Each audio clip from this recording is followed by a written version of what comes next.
പ്രിയ പ്രേക്ഷകർക്ക് സീരിയൽ ന്യൂസിലേക്ക് സ്വാഗതം. കൂടുതൽ സീരിയൽ ന്യൂസുകൾ അതിവേഗം ലഭിക്കുന്നതിന് ഈ ചാനൽ മറക്കാതെ സബ്സ്ക്രൈബ് ചെയ്യുക. ബെൽ ഐക്കൺ ക്ലിക്ക് ചെയ്യാൻ മറക്കരുത്. Do like, share and subscribe.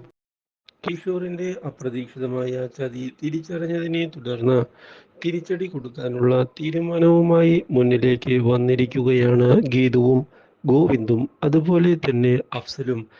ഇതോടെ തനിക്ക് പിടിവീഴും എന്നുള്ള കാര്യം ഉറപ്പിക്കുന്ന നമ്മുടെ കിഷോർ രക്ഷപ്പെടുന്നതിന് വേണ്ടിയുള്ള ശ്രമങ്ങൾ തുടങ്ങുകയും ചെയ്യുന്നു. പക്ഷേ കിഷോറിനെ പിടികൂടുന്ന ഗീതുവും കൂട്ടരും ഇനി ഇവിടെ നിന്ന് രക്ഷപ്പെടാൻ സാധിക്കുകയില്ല എന്നും നീ ചെയ്തത് ഒരിക്കലും ശരിയായില്ല എന്ന് വ്യക്തമാക്കുകയും ചെയ്തിരിക്കുകയാണ്. ഇതോടെ കിഷോർ മാപ്പ് പറയുന്നതിന് തയ്യാറാവുകയാണ്.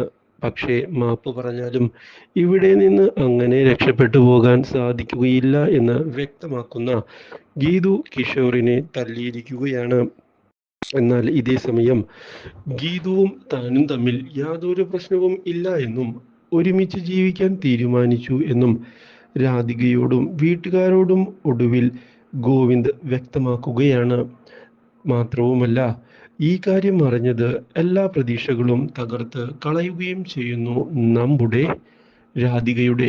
ഇതോടെ ഗീതു കൂടുതൽ ശക്തമായി മുന്നോട്ട് വന്നിരിക്കുകയാണ് എന്ന് ഒടുവിൽ രാധിക തിരിച്ചറിയുകയും ഇതോടെ പുതിയ നീക്കങ്ങൾ ആരംഭിക്കുകയും ചെയ്യുന്നു. Do like, share and subscribe.